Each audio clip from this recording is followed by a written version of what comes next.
Over the last 2 centuries, Americans have rescaped wild rivers across the country.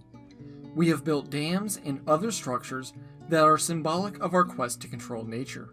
Before we continue, please like and subscribe to keep learning about North America's wildlife history. In today's video, we will explore how dams and levees changed the Missouri River and in the process harmed one of America's most unique fish, the paddlefish.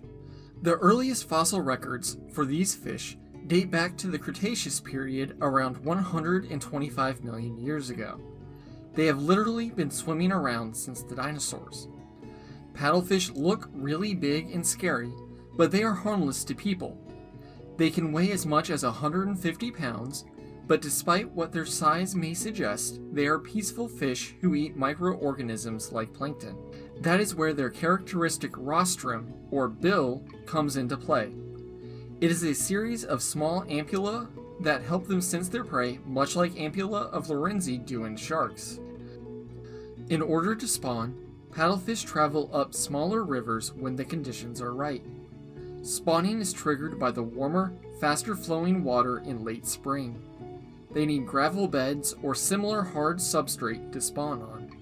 Scientists have shown that these fish tend to exhibit site fidelity, which means they like to return to the same spawning grounds year after year. In the 19th century, dams were an obstacle to paddlefish, but they didn't threaten the species' existence. That all changed when larger dams were built in the early 20th century.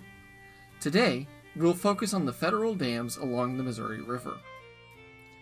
The Missouri River Basin covers about 500,000 square miles in 8 states from Missouri to the eastern edge of the Rocky Mountains in Montana.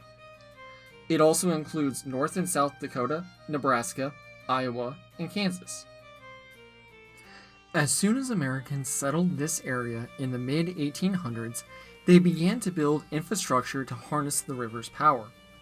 At first, people built small-scale projects to irrigate fields, but by the 1920s, the federal government was heavily involved in reshaping the river. In 1933, President Roosevelt approved the construction of Fort Peck Dam in northeast Montana. In time, it would be the first of 6 major federal dams on the river. Over the next 30 years, 5 more were built, and by 1963, Big Bend Dam in South Dakota was closed. All are still active today. The dams store water for flood control, drinking, and irrigation, but the government didn't stop there. Human influence on the Missouri River continued to grow as other structures were built. In the southern reaches of the Missouri, the main flood control infrastructure are levees. They serve 2 main purposes. The levees protect property along the river, and they help narrow the river channel for barges. The river that we see today is tamed to some extent by these structures.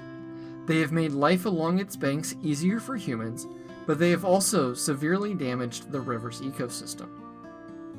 In part 2, I will go into more details about how the dams and levees have changed the Missouri River and what that means for paddlefish. Thank you for watching.